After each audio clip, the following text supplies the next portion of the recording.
সুপ্রিয় শিক্ষার্থী, আসসালামু আলাইকুম। আজকে আমরা শর্ট টার্ম ফাইন্যান্সের পরবর্তী লেকচারে চলে আসলাম। এই লেকচারে আমরা শর্ট টার্ম ফাইন্যান্সের শুধুমাত্র একটা উৎস নিয়ে ডিসকাস করব। তাহলে আজকের কনসেপ্ট হচ্ছে ব্যাংক ক্রেডিট অর্থাৎ ব্যাংক ঋণ।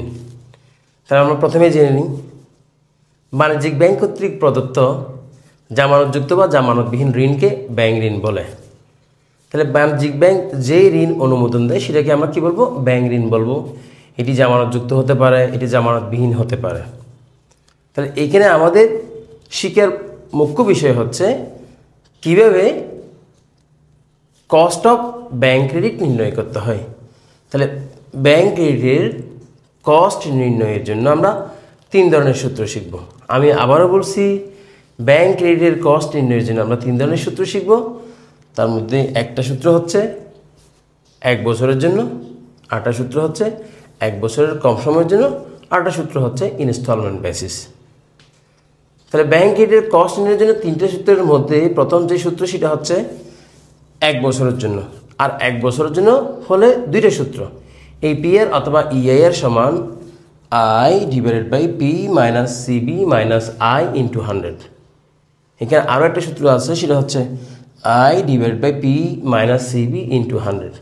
তাহলে 1 বছরের অঙ্কে 2টে সূত্র, এবং 2টে সূত্রের মধ্যে ঠিক তেমন একটা পার্থক্য নাই। একটাতে আমরা নিচে I বিয়োগ করছি, আরটাতে আমরা নিচে I বিয়োগ করি নাই। তাহলে আমরা নিচে কখন I বিয়োগ করব? যখন প্রশ্নে অ্যাডভান্স অথবা ডিসকাউন্ট বেসিস বলা থাকবে। আর I কখন বিয়োগ করব না? প্রশ্নে যখন কালেক্ট অথবা at the end of period basis বলা থাকবে। তাহলে যদি কিছুই বলা না থাকে, অর্থাৎ অ্যাডভান্স, ডিসকাউন্ট, কালেক্ট অথবা at the end of period কিছুই যদি উল্লেখ না থাকে, সেই ক্ষেত্রে আমরা ধরে নিব কালেক্ট বেসিস। তাহলে 1 বছরের অঙ্কে 2টে সূত্র। এরপর হচ্ছে 1 বছরের কম সময়ের জন্য একটাই সূত্র, EIR equal 1 plus R whole to the power n minus 1 into 100। আমি আবারও বলছি, 1 বছরের কম সময়ের জন্য একটাই সূত্র, EIR equal 1 plus R whole to the power n minus 1 into 100। এখানে আর বের করার সময় আমাদেরকে একটু সতর্ক থাকতে হবে। এখানে আর বের করার সময় আমি 2টে সূত্র দিয়েছি, R ইকুয়াল ও I divide by P minus CB minus I অথবা I divide by P minus CB। তাহলে কখন I বিয়োগ করবো? ওই অ্যাডভান্স অথবা ডিসকাউন্ট বেসিস বললে। আর কখন I বিয়োগ করবো না? যখন কালেক্ট অথবা at the end of period basis বলা থাকে, অথবা কিছুই বলা থাকবে না। আর এই n বের করার সূত্র হচ্ছে 360 ডিভাইডেড বাই MP। আমি আবারও বলছি, n বের করার সূত্র হচ্ছে 360 ডিভাইডেড বাই MP। তাহলে 1 বছরের জন্য 2টে সূত্র ছিল, আর 1 বছরের কম সময়ের জন্য একটা সূত্র ছিল, কিন্তু সেখানে আর বের করার কয়টা সূত্র আছে? 2টা। তাহলে এখানে আমরা জানি P মানে কি? লোন অ্যামাউন্ট, CB মানে কম্পেনসেটিং ব্যালেন্স, I মানে ইন্টারেস্ট। আমি আবারও বলছি, P মানে লোন অ্যামাউন্ট, CB মানে কম্পেনসেটিং ব্যালেন্স, I মানে ইন্টারেস্ট। আরটা হচ্ছে ইনস্টলমেন্ট বেসিসের সূত্র।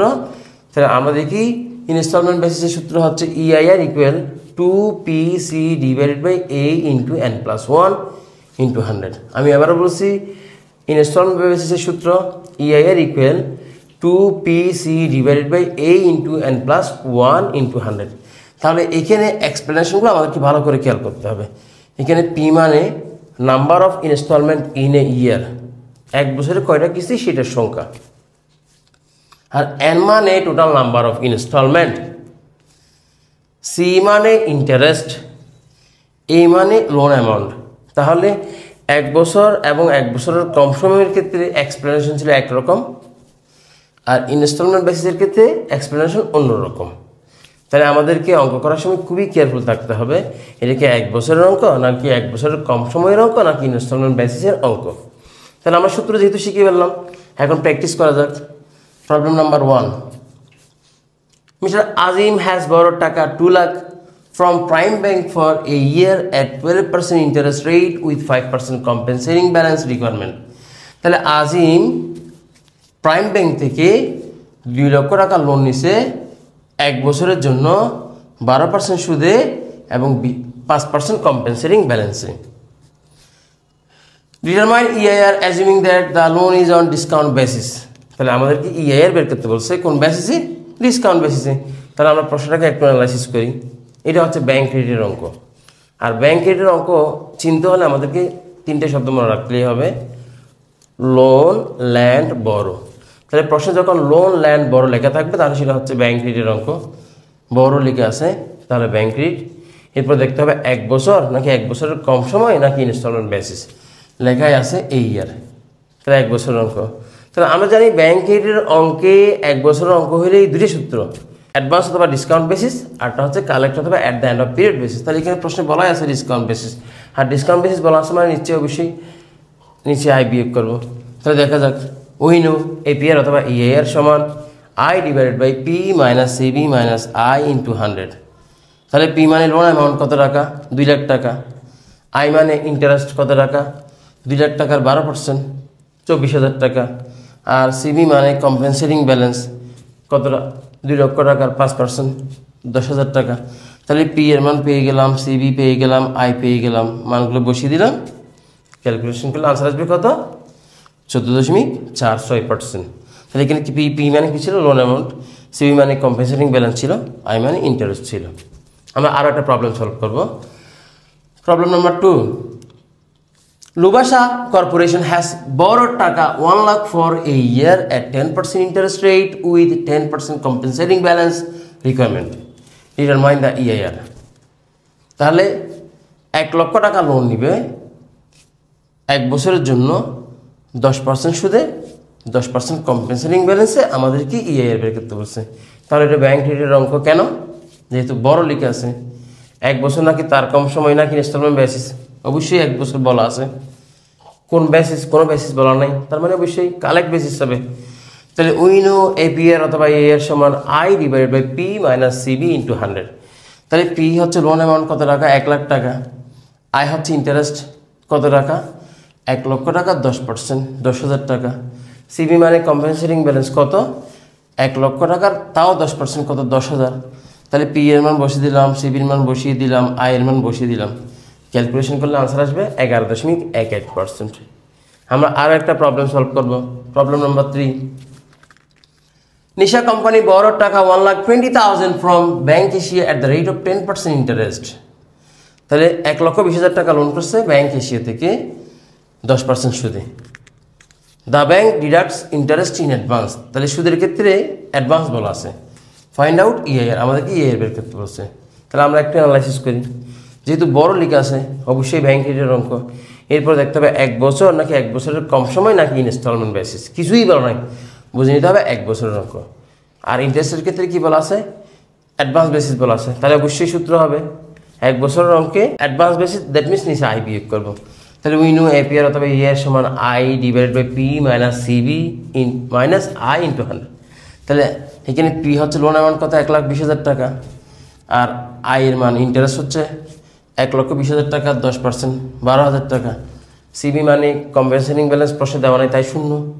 তাহলে পি এর মান বসিয়ে দিলাম, আই এর মান বসিয়ে দিলাম, সিবি নাই তাই 0 দিলাম, অথবা সাইলের সূত্র থেকেও স্কিপ করা যাবে। তাহলে ক্যালকুলেশন করলে আনসার আসবে কত, 11.11%। তাহলে problem number 4, Hasrat corporation has borrowed টাকা 5,20,000 from Tata Bank for 9 months at 12% interest rate with 20% compensating balance. Find EIR. আমাদেরকে EIR বের করতে বলছি। If interest to be paid in advance or discount basis, 2 নম্বরে বলা হচ্ছে interest to be paid at the end of period or collect basis। তাহলে প্রশ্নটাকে একটু analysis করা যাক। হাসরাত কর্পোরেশন টাটা ব্যাংক থেকে 5,20,000 টাকা লোন নিবে 9 মাসের জন্য 12% সুদে 20% কম্পেনসেটিং ব্যালেন্সে। তাহলে এটা অবশ্যই ব্যাংক ক্রেডিটের অঙ্ক, যেহেতু বড় লিখে আছে। আর ব্যাংক ক্রেডিটের অঙ্ক মানে আমাদেরকে বুঝতে হবে 1 বছর নাকি 1 বছরের কম সময় নাকি ইনস্টলমেন্ট বেসিস। তাহলে 9 মাস বলা আছে, দ্যাট মিনস 1 বছরের কম সময়। তাহলে 1 বছরের কম সময় মানে আমি একটা সূত্র শিখিয়েছিলাম। আর ওখানে আবার আর মান বের করার সময় আমাদের খেয়াল করতে হবে অ্যাডভান্স অথবা ডিসকাউন্ট বেসিস বলা আছে নাকি কালেক্ট অথবা at the end of period basis বলা আছে। তাহলে এখানে অ্যাডভান্স অথবা ডিসকাউন্ট বেসিসে বলা আছে, at the end of period or collect বেসিসে বলা আছে। তাহলে এখানে আমাদেরকে আর এর মান বের করার সময় দুটি সূত্র দিতে হবে। আর এর আমরা বের করবো কয়বার, 2 বার, যেহেতু 2 বার বলা আছে। তাহলে দেখা যাক অন ডিসকাউন্ট বেসিস, আমরা প্রথমে ডিসকাউন্ট বেসিসে করব। পি এর মান কত, এখানে 5,20,000 টাকা লোন নিবে, কয় পার্সেন্ট সুদে লোন নিবে? 12% সুদে। তাহলে আয় হচ্ছে 5,20,000 ইন্টু 12% ইন্টু 9/12। কেন? কারণ 9 মাসের জন্য লোন নিবে, তাহলে আমরা সুদ দিব 9 মাসের, তাহলে কত? 46,800 টাকা। এরপর কম্পেনসেটিং ব্যালেন্স 5,20,000 টাকার 20%, 1,04,000 টাকা। তাহলে ইন্টারেস্টের ক্ষেত্রে আমরা 9 মাসেরটা দেখালাম, কম্পেনসেটিং ব্যালেন্সের ক্ষেত্রে তো এরকম মাসের কথা উল্লেখ করে নেই। কম্পেনসেটিং ব্যালেন্স সবসময় একবারই হবে, টোটাল লোনের উপর কয়বার? একবার, এই জন্য এখানে মাসের কোনো প্রভাব পড়বে না। এরপরে এর করতে হবে 1 + r whole to the power n - 1 × 100। তাহলে n এর মান হচ্ছে 360/MP, আর MP হচ্ছে 9 মাস, 9 মাস মানে 270 দিন, 1.33। এই আর এর মান বের করার সময় কেয়ারফুল থাকতে হবে। তাহলে আর এর মান বের করার সময় আমরা সূত্র দিব হচ্ছে I/P - CB - I, অর্থাৎ নিচে I বিয়োগ করবো। কেন I বিয়োগ করবো? যেহেতু ডিসকাউন্ট বেসিস বলা আছে। তাহলে এখন আমরা তো সব মান বের করছি, পি এর মান, আই এর মান, সিবির মান বসানোর পরে আর এর মান আসবে কত? 0.1268, আর এন এর মান হচ্ছে 1.33। এখন আর এর মানও বসিয়ে দিলাম, এন এর মানও বসিয়ে দিলাম, ক্যালকুলেশন করলে আনসার আসবে কত? 17.20%। তাহলে একই অঙ্কে আমরা আর একটা বেসিস করব, সেটা হচ্ছে কালেক্ট বেসিস। তাহলে কালেক্ট বেসিসও আগে এর সূত্র হবে 1 + r whole to the power n - 1 × 100। তাহলে এখানে আর বের করার সময় শুধু একটু পার্থক্য, নিচে আই বিয়োগ করবো না, আর ইকুয়াল I/P - CB। তাহলে নিচে কেন আই বিয়োগ করবো না? যেহেতু কালেক্ট বেসিস, কালেক্ট বেসিস মানে নিচে আই বিয়োগ করা যাবে না। তাহলে মানগুলো বসিয়ে দিলাম ঠিক আগের মতো। তাহলে 0.1125 আসছে আর এর মান, আর এন এর মান আগের মতোই অপরিবর্তিত থাকবে। 360/MP, 360 ভাগের কত? 270, ক্যালকুলেশন করলে 1.33। এখন আর এর মানও বসিয়ে দিলাম, এন এর মানও বসিয়ে দিলাম, ক্যালকুলেশন করলে আনসার আসবে কত? 15.23%। তাহলে এখন আমরা আরেকটা প্রবলেম সলভ করব, দেখা যাক problem number 5।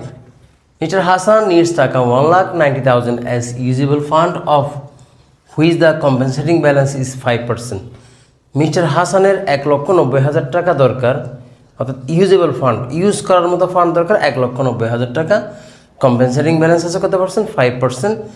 Then what is the required loan amount? আমাদেরকে লোন অ্যামাউন্ট বের করতে বলছে। এতক্ষণ ধরে যেই অঙ্কগুলো আমরা সলভ করছি সবগুলো অঙ্কে লোন অ্যামাউন্ট দেওয়া ছিল, আর এখন লোন অ্যামাউন্টটাই বের করতে হবে। তাহলে প্রশ্নটাতে কী বলা আছে? হাসানের ইউজ করার মতো ফান্ড দরকার 1,90,000 টাকা, আর কম্পেনসেটিং ব্যালেন্স আছে 5%, লোন অ্যামাউন্ট কত হবে? তাহলে কম্পেনসেটিং ব্যালেন্স মানে আমরা কী বুঝি? কম্পেনসেটিং ব্যালেন্স বলতে আমরা বেসিক্যালি বুঝি ব্যাংক ঋণ প্রদানের সময় যে অংশটি কর্তন করে রাখে সেটাকে বলা হচ্ছে কম্পেনসেটিং ব্যালেন্স। অর্থাৎ ব্যাংক ঋণ প্রদানের সময় যদি 5% কেটে রাখে, তাহলে কত টাকা লোন নিলে কাটার পরেও কত টাকা পাবে সে? 1,90,000 টাকা।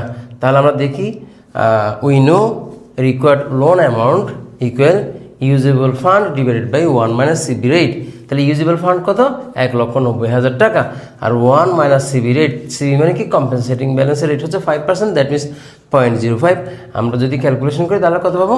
2 লাখ টাকা পাবো। অর্থাৎ 2 লাখ টাকা যদি সে লোন নেয়, সেখান থেকে 5% কাটার পরেও সে কত টাকা, তার কত টাকা থাকবে? 1,90,000 টাকা। নিচে তোমরা বুঝছো। আমরা আরও একটা প্রবলেম সলভ করবো, problem number 6। Keya limited needs to borrow টাকা 1,20,000 at the rate of 10% per annum with monthly installment for 1 year period. Calculate the EIR। আমাদেরকে EIR বের করতে বলছে। তাহলে আমরা একটু প্রশ্নটা অ্যানালাইসিস করি। এখানে বলা আছে বড়, তাহলে বড় মানে আমরা জানি ব্যাংক ক্রেডিট। তাহলে কত টাকা লোন নেবে? 1,20,000 টাকা লোন নেবে। কয় পার্সেন্ট সুদে? 10% সুদে। আর মান্থলি ইনস্টলমেন্ট বলা আছে কয় বছরের জন্য? 1 বছরের জন্য। তাহলে আমরা ব্যাংক ঋণের কস্ট নির্ণয়ের জন্য 3 ধরনের সূত্র জানি। 1 বছরের জন্য 2টা সূত্র, 1 বছরের কম সময়ের জন্য 1টা সূত্র, আর ইনস্টলমেন্ট বেসিস বললেও 1টা সূত্র। তাহলে এটা ব্যাংক ঋণের অঙ্ক বড় লেখা আছে, আর এখানে ইনস্টলমেন্ট লেখা আছে, তাই এটা হচ্ছে ব্যাংক ঋণের অঙ্ক ইনস্টলমেন্ট বেসিস।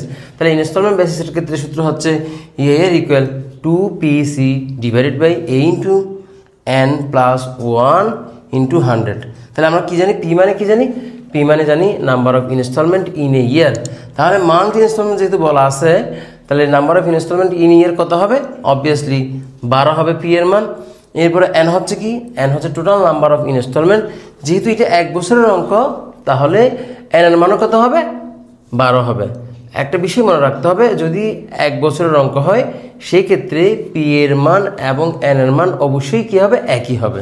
এরপরে সি মানে হচ্ছে ইন্টারেস্ট, তাহলে কত টাকার কত পার্সেন্ট, 1,20,000 টাকা 10%, দ্যাট মিনস 12,000 টাকা। আর এই মানে হচ্ছে লোন অ্যামাউন্ট, আর লোন অ্যামাউন্ট কত, 1,20,000 টাকা। তাহলে আমরা পি এর মান পেয়ে গেলাম, এন এর মান পেয়ে গেলাম, সি এর মান পেয়ে গেলাম, এ এর মান পেয়ে গেলাম, মানগুলো বসিয়ে দিলাম, অ্যান্সার আসবে কত, 18.46%। এখন আমরা আরও একটা প্রবলেম সলভ করব, problem number 7। Mister Alam borrowed টাকা 3 lakh at 14% rate of interest rate with monthly installment for 2 years period, calculate EIR। তাহলে এটা অবশ্যই ব্যাংকের অঙ্ক, যেহেতু বড় লেখা আছে তাহলে এরপর দেখতে হবে কি লেখা আছে, ইনস্টলমেন্ট 2 ইয়ার্স। তাহলে বড় লেখা আছে তাই ব্যাংক ক্রেডিট, আর ব্যাংক ক্রেডিটে আমরা জানি 3 ধরনের সূত্র, 1 বছরের জন্য, 1 বছরের কম সময়ের জন্য, ইনস্টলমেন্ট বেসিস। তাহলে যেহেতু ইনস্টলমেন্ট বলা আছে, অবভিয়াসলি ইনস্টলমেন্ট বেসিসের সূত্র হবে we know EIR equal 2PC divide by A into N plus 1 into 100। তাহলে পি মানে number of instalment in year, তাহলে যেহেতু মান্থলি ইনস্টলমেন্ট বলা আছে, 1 বছরে কয়টা কিস্তি হবে, অবভিয়াসলি 12টা কিস্তি হবে পি এর মান। আর এন মানে টোটাল নাম্বার অফ ইনস্টলমেন্ট, যেহেতু 2 বছরের অঙ্ক, তাহলে 1 বছরে যদি 12টা কিস্তি হয়, 2 বছরে অবভিয়াসলি 24টা কিস্তি হবে, লিখলাম। এরপর সি মানে ইন্টারেস্ট, ইন্টারেস্ট কত হবে, 3 লক্ষ টাকা 14%, দ্যাট মিনস 42,000 টাকা। এরপরে এই সমান লোন অ্যামাউন্ট, লোন অ্যামাউন্ট কত, 3 লাখ। এখন আমরা পি এর মান পেয়ে গেলাম, এন এর মান পেয়ে গেলাম, সি এর মান পেয়ে গেলাম, এ এর মান পেয়ে গেলাম, মানগুলো বসিয়ে দিলাম, ক্যালকুলেশন করলে আনসার আসবে কত, 13.44%। এখন আমরা আরও একটা প্রবলেম সলভ করবো, প্রবলেম নাম্বার 8, এবং এই প্রবলেমটা খুবই ইম্পর্টেন্ট, মানে না বুঝলে তোমাদেরকে বারবার দেখতে হবে। তাহলে আমরা প্রশ্নটা একটু পড়ি। To meet the working capital requirement of Padma textile mills wants to borrow taka 7,50,000 from DBBL Dhaka branch for 1 year. তাহলে কত টাকা লোন নিবে, 7,50,000 টাকা লোন নিবে ডাচ বাংলা ব্যাংক থেকে ঢাকা ব্রাঞ্চ, কয় বছরের জন্য, 1 বছরের জন্য। The bank has given the following alternatives. তাহলে এখানে অনেকগুলো অল্টারনেটিভ আছে, কয়টা অল্টারনেটিভ আছে, 5টা অল্টারনেটিভ আছে। আমরা সেগুলো একটা একটা করে পড়বো। নিচে বলা হচ্ছে which is the best alternative for Padma textile mills. তাহলে পদ্মা টেক্সটাইলের জন্য এখানে কোনটা বেস্ট অল্টারনেটিভ হবে, আমরা একটা একটা করে সব অল্টারনেটিভ পড়ে দেখি। অল্টারনেটিভ 1-এ বলা হচ্ছে 14% সুদের কথা বলা হচ্ছে, আর কোনো কম্পেনসেটিং ব্যালেন্স নাই। 2 নম্বরে বলা হচ্ছে 12% সুদের কথা, 10% কম্পেনসেটিং ব্যালেন্স। 3 নম্বরে বলা হচ্ছে 12% সুদের কথা আর কম্পেনসেটিং ব্যালেন্সের কথা বলা নেই, কিন্তু বলা হচ্ছে the bank deducts interest in advance, ইন্টারেস্টের ক্ষেত্রে অ্যাডভান্স বেসিস বলা আছে। 4 নম্বরে বলা হচ্ছে 11% সুদ, 20% compensating balance, the bank deducts interest in advance, ইন্টারেস্টের ক্ষেত্রে অ্যাডভান্স বলা আছে। 5 নম্বরে বলা হচ্ছে 10% সুদ, মান্থলি ইনস্টলমেন্ট বেসিসের অঙ্ক। তাহলে এটা অবভিয়াসলি ব্যাংক ক্রেডিট, যেহেতু বড় লেখা আছে, 7,50,000 টাকা লোন নিবে, আবার 1 বছরের জন্য নিবে ডাচ বাংলা ব্যাংক থেকে। আর অল্টারনেটিভগুলো অবভিয়াসলি সব ব্যাংক ক্রেডিটের। তাহলে 1 নম্বর অল্টারনেটিভ শুধুমাত্র সুদের কথা বলা আছে, কম্পেনসেটিং ব্যালেন্স নাই। 2 নম্বরে সুদের কথাও বলা আছে, কম্পেনসেটিং ব্যালেন্সের কথাও বলা আছে। আর 3 নম্বরে শুধু সুদের কথা বলা আছে, আবার বলা আছে অ্যাডভান্স বেসিস। 4 নম্বরে সুদের কথাও বলা আছে, কম্পেনসেটিং ব্যালেন্সের কথাও বলা আছে, আর সুদের ক্ষেত্রে অ্যাডভান্স বেসিস বলা আছে। আর 5 নম্বরে সুদের কথা বলা আছে আর ইনস্টলমেন্ট বেসিস। তাহলে আমরা জানি এটা ব্যাংকের অঙ্ক, আর ব্যাংকের অঙ্ক সলভ করতে হলে আমাদেরকে 3 ধরনের সূত্র জানতে হয়, 1 বছরের জন্য, 1 বছরের কম সময়ের জন্য, আর হচ্ছে ইনস্টলমেন্ট বেসিস। আর 1 বছরের ক্ষেত্রে কয়টা সূত্র, 2টা সূত্র। অ্যাডভান্স অথবা ডিসকাউন্ট বেসিস বললে নিচে আই বিয়োগ করি, কালেক্ট অথবা at the end of period basis বললে নিচে আই বিয়োগ করি না। তাহলে একটা প্রবলেম সলভ করি, রিকোয়ারমেন্ট 1। 1 নম্বর রিকোয়ারমেন্টে শুধুমাত্র সুদের কথা বলা ছিল, কম্পেনসেটিং ব্যালেন্সের কথা বলা ছিল না, আর হচ্ছে এখানে কোনো বেসিস বলা নেই, তাই কালেক্ট বেসিস হবে। তাহলে 1 নম্বরে এপি এর সমান I/P × 100। তাহলে আই মানে ইন্টারেস্ট কত হবে, 7,50,000 টাকা 14% হবে, 1,05,000। আর পি মানে হচ্ছে লোন অ্যামাউন্ট কত হবে, 7,50,000। তাহলে আই এর মান এবং পি এর মান বসিয়ে দিলাম, ক্যালকুলেশন করলে অ্যান্সার আসবে কত, 14%। আর 2 নম্বর যে রিকোয়ারমেন্ট ছিল সেখানে ইন্টারেস্টের কথাও বলা ছিল, কম্পেনসেটিং ব্যালেন্সের কথাও বলা ছিল, কিন্তু কোনো বেসিস বলা ছিল না, তাই কী হবে, কালেক্ট বেসিস। আর অঙ্ক তো 1 বছরের। তাহলে এপি এর ইকুয়াল I/P - CB × 100। তাহলে আই মানে ইন্টারেস্ট কত হবে, 7,50,000 টাকার 12%, দ্যাট মিনস 90,000। আর কম্পেনসেটিং ব্যালেন্স কত হবে 7,50,000 টাকার 10% 75,000 আর পি মানে লোন অ্যামাউন্ট কত 7,50,000 সবগুলোতেই একই রকম। তাহলে আই এর মান পি এর মান সিবির মান বসিয়ে দিলাম, ক্যালকুলেশন করলে আনসার আসবে কত 13.33%। এখন আমরা রিকোয়ারমেন্ট 3 দেখব। রিকোয়ারমেন্ট 3-তে শুধুমাত্র ইন্টারেস্টের কথা বলা ছিল, কম্পেনসেটিং ব্যালেন্স ছিল না, কিন্তু অ্যাডভান্স বেসিস ছিল, তার মানে নিচে আই বিয়োগ করবো। তাহলে সূত্র হবে APR equal I by P minus I into 100। যেহেতু কম্পেনসেটিং ব্যালেন্স নাই তাই আমরা আনি নাই। তাহলে আই কত হবে অবভিয়াসলি 7,50,000 টাকার 12% 90,000 টাকা, আর পি এর মান 7,50,000। তাহলে আই এর মান বসিয়ে দিলাম, নিচে আই বিয়োগ করছি যেহেতু অ্যাডভান্স বেসিস বলা আছে, আর পি এর মান 7,50,000, ক্যালকুলেশন করলে কত 13.64%। শেষ। এখন আমরা 4 নম্বর রিকোয়ারমেন্ট দেখব। 4 নম্বর রিকোয়ারমেন্টে ইন্টারেস্টও বলা ছিল, কম্পেনসেটিং ব্যালেন্সও বলা ছিল, আবার ইন্টারেস্টের ক্ষেত্রে অ্যাডভান্স বেসিস বলা আছে। তাহলে সূত্র হবে APR equal I by P minus CB minus I. তাহলে আই এর মান কত হবে 7,50,000 টাকার 11%, আর কম্পেনসেটিং ব্যালেন্স হচ্ছে 7,50,000 টাকার 20%, আর পি এর মান দ্যাট মিনস লোন অ্যামাউন্ট 7,50,000। তাহলে আই এর মান বসিয়ে দিলাম দুই জায়গায়, সিবি বসিয়ে দিলাম, পি এর মান বসিয়ে দিলাম, ক্যালকুলেশন করলে কত আসবে 15.94%। এখন আমরা রিকোয়ারমেন্ট 5 দেখব। রিকোয়ারমেন্ট 5টা অবশ্যই কী বলা ছিল মান্থলি ইনস্টলমেন্ট। তাহলে এটা হচ্ছে ব্যাংক ঋণের অঙ্ক, ইনস্টলমেন্ট বেসিস। সূত্র হচ্ছে এপিআর অথবা A equal 2PC divided by A into n plus 1 into 100। তাহলে পি মানে number of instalment in a year, যেহেতু মান্থলি ইনস্টলমেন্ট বলা আছে তাহলে এক বছর কয়টা কিস্তি হবে অবভিয়াসলি 12টা কিস্তি হবে, আর এন এর মান হচ্ছে টোটাল নাম্বার অফ ইনস্টলমেন্ট, যেহেতু এটা এক বছরের অঙ্ক তাই পি এর মান এবং এন এর মান মিলে যাবে, সেটাও 12 হবে। সি মানে ইন্টারেস্ট কত হবে 7,50,000 টাকার 10% কত 75,000 টাকা, আর এই মানে লোন অ্যামাউন্ট কত 7,50,000। তাহলে আমরা পি এর মান এন এর মান পেয়ে গেলাম, সি এর মান পেয়ে গেলাম, এ এর মান পেয়ে গেলাম, বসিয়ে দিলাম, ক্যালকুলেশন করলে আনসার আসবে কত 18.46%। তাহলে এখানে এটা ব্যাংকের অঙ্ক ছিল, 5টা অল্টারনেটিভ ছিল, 5টা অল্টারনেটিভের কস্ট আমরা নির্ণয় করছি। বলা ছিল পদ্মা কোম্পানির জন্য কোনটা ভালো হবে, কোন অল্টারনেটিভটা ভালো হবে বা সেই কোনটা চুজ করবে এই কোম্পানি। তাহলে কি লিখছি Padma textile mills should choose alternative 2। তাহলে পদ্মা কোম্পানির অল্টারনেটিভ 2টা পছন্দ করবে ও পছন্দ করা উচিত। কেন? Because it's cost less than other alternative cost, কারণ অল্টারনেটিভ 2 এর কস্ট অন্য যে অল্টারনেটিভগুলো আছে সেগুলোর চাইতে কম। তো 8 নম্বর অঙ্কটা আমাদেরকে ভালো করে প্র্যাকটিস করতে হবে। আশা করি তোমরা বুঝতে পেরেছ। তারপরও না বুঝলে কমেন্ট সেকশন আসেই। এতক্ষণ সাথে থাকার জন্য ধন্যবাদ। আল্লাহ হাফিজ।